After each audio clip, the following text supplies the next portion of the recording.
Hola, hola, ¿qué tal? Bien, vamos a hablar hoy un poquito de los cuerpos geométricos, ¿vale? Un repaso rápido a cuáles son los cuerpos geométricos. Entonces vamos a empezar por los poliedros, ¿vale? Un poliedro es la región del espacio limitada por polígonos, ¿vale? Entonces, por ejemplo, yo tengo aquí algunos que han hecho en otros años alumnos míos y que me han dejado muy cariñosamente. Esto es un poliedro, o es una región del espacio, una región del espacio que está limitada por polígonos, ¿vale? En este caso, fijaos que los polígonos son unos cuadrados, ¿vale?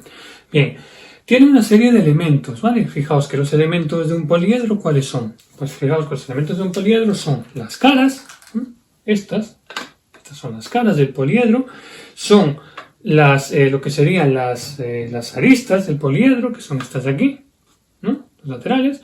Tenemos lo que son los vértices, que son estos de aquí, ¿vale? Estos que estoy marcando yo, estos, los vértices, por donde los estoy cogiendo ahora mismo, estos son los vértices. Tenemos lo que son las la diagonal del poliedro, que es la que iría de este vértice a este. Entonces sería una diagonal, o bien de este vértice de aquí a este, ¿vale? Eso sería una diagonal. Y por último tenemos lo que son los ángulos diedros y los ángulos poliedros, ¿no? Los ángulos diedros son los ángulos de dos, es decir, de esta cara con esta cara, ese es un ángulo diedro, o de esta cara con esta cara. Y los poliédricos son los que serían los de las esquinas, los de tres, es decir, el que forma este, por ejemplo, aquí delante, esta con esta y con esta, este ángulo triple, ¿vale? Este sería un ángulo poliédrico, o este de aquí, eso sería un ángulo poliédrico, ¿vale? Bien. Aquí tenéis una imagen donde se ve perfectamente lo que estamos haciendo, ¿vale? Con los nombres. ¿De acuerdo? Bien, eso es lo que sería un poliedro y sus correspondientes elementos. Venga, más cosas.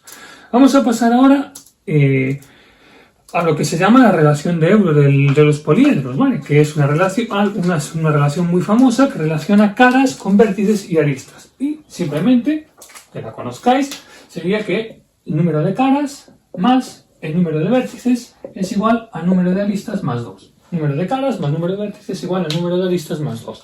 Esta es lo que se llama la relación, vamos a escribirla así, relación de Euler. ¿Vale? Es decir, poliedros regulares. Bueno, los poliedros regulares son muy especiales, puesto que son aquellos que tienen las caras iguales, los ángulos diedros exactamente iguales, ¿vale? Es decir, que son iguales, que son regulares. Solamente hay 5, en su época les llamaron los 5 sólidos platónicos. Bien, yo los tengo aquí, me los hizo, repito, pues hace años, me los hizo un alumno y yo los guardo con mucho cariño, ¿vale? Son los siguientes. Primero, el tetraedro. El tetraedro que está formado por 4 triángulos equiláteros exactamente iguales, ¿vale? Este es el más básico de todos, ¿vale? Bien, fijaos que os dejo aquí tenéis el que es su desarrollo plano, es decir, si nosotros rompemos el tetraedro, como nos queda exactamente en el plano, ¿vale? Este será el tetraedro. Bien, el siguiente será el cubo o hexaedro, que está formado por 1, 2, 3, 4, 5, 6, en este caso 6 cuadrados, ¿vale? Este será el hexaedro o cubo. Fijaos que esto es muy sencillo, también lo podemos romper, ras, y fijaos cómo nos queda, ¿vale? Bien. El siguiente pues sería el octoedro, que será este de aquí, ¿vale? Fijaos que el octoedro está formado por 8 caras, como su nombre indica, y vuelven a ser triángulos equiláteros, ¿vale? Este sería el octoedro, cuyo desarrollo es este que tenéis aquí. Bien, siguiente pasamos al dodecaedro, que es este de aquí, dodecaedro. Este, fijaos que está formado por 12 polígonos regulares, y en este caso lo que son pentágonos regulares, ¿vale? Pentágonos regulares, y su desarrollo es este que tenéis aquí. Y por último pasamos al icosaedro, que es este de aquí. El icosaedro, que es este de aquí, formado otra vez por triángulos equiláteros, ¿vale? El icosaedro, ¿cuántas caras tiene? El icosaedro tiene 20 caras regulares, ¿de acuerdo? Bien, el desarrollo que tiene el plano, es decir, si lo rompemos, sería esto que tenéis aquí. Bueno, vamos a continuar con los cuerpos geométricos, con los poliedros. Por una parte vamos a tener los prismas y por otra parte vamos a tener los pirámides. Los prismas son aquellos que tienen tapa, mientras que las pirámides son aquellos que acaban en pico, ¿vale? Siempre es muy sencillo recordar esto. Entonces, ¿los prismas qué son? Pues los prismas es, vosotros cogéis dos polígonos, ¿no? Por ejemplo, un triangulito, ¿no? Y los polígonos que sean paralelos, es decir, este es lo mismo aquí que aquí, ¿vale? Que yo no lo estoy pintando muy bien. Y ahora lo único que hace, pues, es unir los correspondientes vértices, ¿vale? Es decir, unes con este con este y este con este. Y eso es lo que sería un prisma, ¿vale? Eso es lo que sería un prisma. Evidentemente, lo que fijaos que lo que nos queda es que las caras laterales resulta que son paralelogramos, ¿vale? Luego, dependiendo de la base puede ser un cuadrado, la base puede ser un pentágono, etcétera, etcétera, etcétera, ¿vale? Bueno, fijaos en este ejemplo que pongo aquí, en este dibujillo que os pongo aquí, que se ve muy bien, y fijaos con los nombres, ¿no? Fijaos que son las bases, que sería la tapa de arriba y la tapa de abajo. Fijaos que tenemos la cara lateral, que son los paralelogramos que se forman. En este dibujo son, claramente, siempre nos van a quedar, además, de este tipo rectángulos, ¿vale? Y fijaos lo que sería la altura del prisma, que es desde aquí hasta aquí, ¿vale? Lo que sería la altura del prisma. Estos son los elementos del prisma, ¿vale? Bien, repito que puede ser de cualquier tipo, ¿no? Y luego, pues, pueden ser regulares, pueden ser prismas rectos, como este caso, o puede ser otro tipo. Un caso particular de prismas son los que se llaman los ortoedros, ¿vale? Los ortoedros. Los ortoedros son aquellos en que todas sus caras son rectangulares, ¿vale? Los ortoedros son prismas en que todas sus caras son rectangulares. Entonces, pues simplemente se trataría de tener, pues, por ejemplo, aquí un rectángulo, ¿no? Sería tener aquí un rectángulo y el correspondiente mismo rectángulo por arriba, ¿vale? Y luego, pues, unirle como habíamos hecho antes, ¿vale? Entonces, siempre y cuando estos sean rectángulos, entonces estaríamos hablando de prismas, los que se llaman los ortoedros, perdón, ¿vale? Los ortoedros. Bien, bueno, son nombres simplemente. ¿Y las pirámides? ¿Cuáles son las pirámides? Bien, pues las pirámides son las que tienen pico, ¿vale? Entonces es más sencillo todavía. Imaginaos que nosotros cogemos y empezamos aquí, un pico, ¿vale?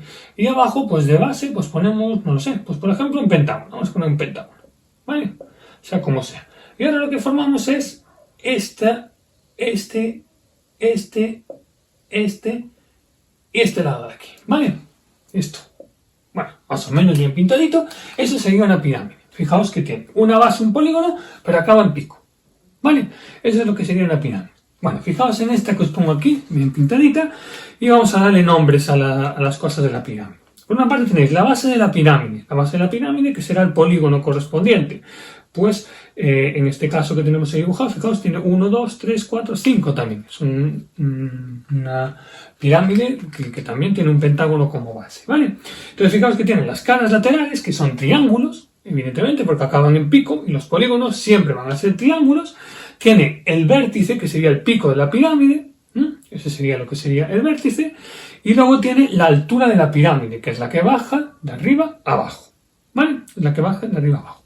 Y se habla también de lo que es la apotema de la pirámide, ¿vale? La apotema de la pirámide, fijaos que la apotema de la pirámide es la que sería la altura de las caras laterales, de los triángulos laterales, que van del pico al otro lado, la altura, ¿vale? El pico vertical, es decir, perpendicular a lo que sería la base lateral, ¿vale? Eso es lo que sería la apotema de la pirámide, ¿de acuerdo? Bien. Bueno, y para finalizar con esta introducción vamos a hablar de los cuerpos de revolución, ¿vale? Los cuerpos de revolución. Entonces, los cuerpos de revolución son aquellos que se obtienen al girar una figura alrededor de un eje, ¿no? Cogéis una figura, la hacéis girar alrededor de un eje y obtenéis un cuerpo de revolución. El más sencillo, el cilindro, ¿vale? El cilindro, la lata de Coca-Cola. Eso es un cilindro, una lata de Coca-Cola. ¿El cilindro qué es? Pues el cilindro es coger un rectángulo, cogéis un rectángulo, ¿no? Y lo hacéis girar alrededor de uno de los ejes, ¿vale? Un rectángulo lo hacéis girar alrededor de uno de los ejes. Fijaos que al hacer girar alrededor de uno de los ejes, lo que nosotros hacemos es obtenemos un cilindro, ¿vale? Bien, entonces cilindro, fijaos, aquí lo tenéis y vamos a dar nombres a las cosas. Tenemos lo que son las bases del cilindro, que son las dos tapas, esta y esta, las bases del cilindro. Tenemos lo que es la altura del cilindro, que es la que va del punto medio al punto medio, fijaos con la altura. Tenemos la generatriz, que es la que nos genera Una vez que nosotros hacemos girar, digamos que es el lado del cuadrado que nos lo del rectángulo que nos lo genera, y nada más, ¿no? El cilindro nos llega con esto, ¿vale? Bien, entonces este es el cuerpo de revolución, digamos es el cilindro. Fijaos que también tiene tapas, se corresponde un poco con lo que serían los prismas, pero en este caso lo que serían las bases son las circunferencias, en nuestro caso, ¿vale? Siguiente cuerpo de revolución, pues sería, ahora cogéis un triángulo rectángulo y lo hacéis girar alrededor de uno de los catetos, ¿vale? Bien, entonces lo que se os forma es un cono, el famosísimo cono, ¿vale? Sería una cosa así. Esto sería exactamente un cono. La base vuelve a ser una circunferencia. Los elementos del cono lo tenéis ahí. Sería el vértice, sería el punto del cono, la base, que sería la circunferencia correspondiente, con su correspondiente radio, por supuesto. Tenemos la altura del cono, la que va de arriba a abajo. Tenemos la generatriz, que sería el lateral, ¿no? La línea lateral. Y nada más, ¿vale? Este sería el cono. Bueno, y para finalizar los cuerpos de revolución vamos a coger la esfera, que sería coger un círculo y hacerlo girar alrededor de cualquiera de sus diámetros, ¿vale? Entonces si cogéis un círculo y lo hacéis girar cualquiera de sus diámetros, lo que obtenéis pues es una pelota, ¿vale? Pues una pelota que sería esta de aquí aproximadamente. Los elementos de la esfera, bueno, los elementos de la esfera conocidos, pues fijaos que estos serían los polos, ¿no? Tiene el polo norte y el polo sur, todo lo conocéis. Estos diámetros, fijaos que sería el ecuador, ¿no? En todo caso, estos son lo que son las líneas paralelas al ecuador, son los paralelos. Luego tenemos las líneas en el otro sentido, ¿no? Que serían estas que vienen así. Estos que serían los meridianos, ¿vale? Que nos van recorriendo todo este tipo de líneas en este sentido, ¿vale? Estos serían los meridianos, ¿de acuerdo? Bien. Bueno, pues eso es todo en esta pequeña introducción a lo que son los cuerpos geométricos. ¿De acuerdo?